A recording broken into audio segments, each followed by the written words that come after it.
Geek Freaks, we're back in the kitchen. It's the height of summer and everybody's figs are getting ripe. Nobody knows what to do with the bounty of all the fruit. Well, here's what I do. I found this great recipe several years ago for fig and lemon jam. It's from this recipe book by a wonderful chef, cookbook author, Lorenza de Medici. I knew her books, I had a couple of them already, and I saw this one in a used bookstore in Sacramento for 10 bucks. What a steal.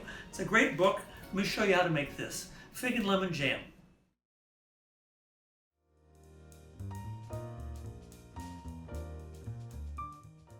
The first thing I'm going to show you is the lemon prep. You need about 6 lemons, and you need them sliced really thin. So you can either do it with a knife.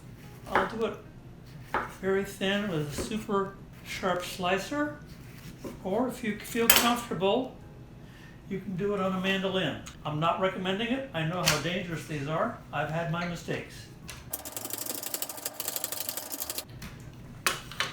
So you go through and you prep 6 lemons like that.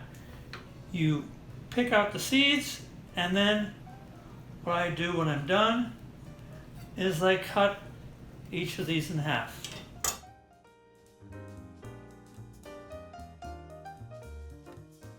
All right, the lemons are all sliced up and cleaned. We see I have a nice pile. And here are the figs. I have about 1.25 pounds, 1.5 pounds of figs. So these you can clean up as you go. I quarter these. And you make a layer in the Dutch oven. Here's a whole layer of figs on the bottom of the pan. Next, you sprinkle a layer of sugar over them. And you lay a layer of lemons, or lemon rind, across the top of the whole pot. Here's our layer of lemons, and now we continue like that. A layer of figs, a layer of sugar, a layer of lemons, until you've used it all up. You're going to be picking seeds out as you go and probably cleaning up the lemons a bit. And when you're done, make sure that you get all the nice lemon juice off your cutting board and into the pot.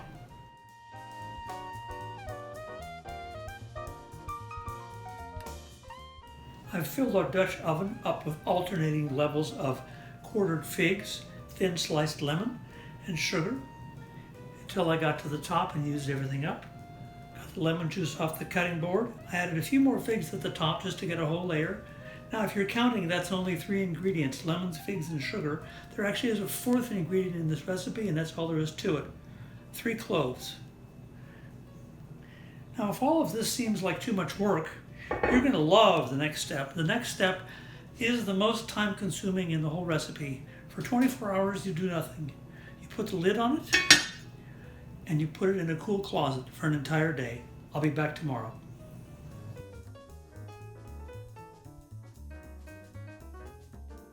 We're back on day 2. It's 24 hours later. The Dutch oven just came out of a nice cool closet, and this has been sitting there for a day. The overwhelming smell when you open it is not just of the fruit, but also of alcohol, because what's happened is this has begun to ferment overnight. The juices from the fruit flowing out, probably the natural yeasts on the outside, mixing with the sugar, turning to alcohol, and it's fermenting. So this is actually partially cooked already. Onto the stove it goes, on high, and from this point out, it's just like making any other kind of jam. You cook this until it's cooked through, until it starts to thicken and it reaches a temperature where the jelly part of it sets. We also have standard canning, rings and lids that you heat up to sterilize, and the jars, which have to get heated to be sterilized as well. So I will let this heat and cook for a while, and then we'll come back. I've put the lid on the pot with the jam to try to get it to come to a boil more rapidly, and I've done the same thing on the pot with the jars to try to get the heat up quickly. As it starts to boil, the lid comes off, and now you need to start stirring it and make sure everything gets mixed and cooked evenly. Push the lemons and the figs back down into the juice as it boils. The rings to seal the jars have come up to boiling. let them boil for a few minutes and turn them off to sterilize them. The lids already came out around 180 degrees. You don't need to boil them. You'll ruin the rubber seals. The jars are coming up to temperature and the jam is boiling away. We've been cooking the jam about 30-35 minutes now. You can see the volume is greatly reduced and it's thickening up quite nicely. The target temperature is 220, but I find it very hard to get there. If I can get to about 210, 212. Yeah, I'm there now. I'm around 210, 212. So I'm turning this off and letting it cool while I get the jars and everything else ready.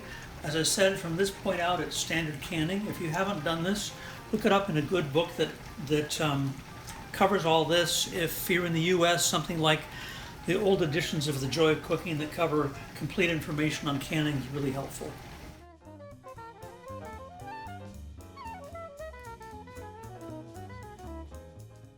The jam's cooled, the jars are clean, we have all our other tools out, everything's been sterilized. You can see this set up pretty nicely. It's very different than when we started. So this process is very simple. As I said, it's like any other canning process. I'll go through a little bit of this with you.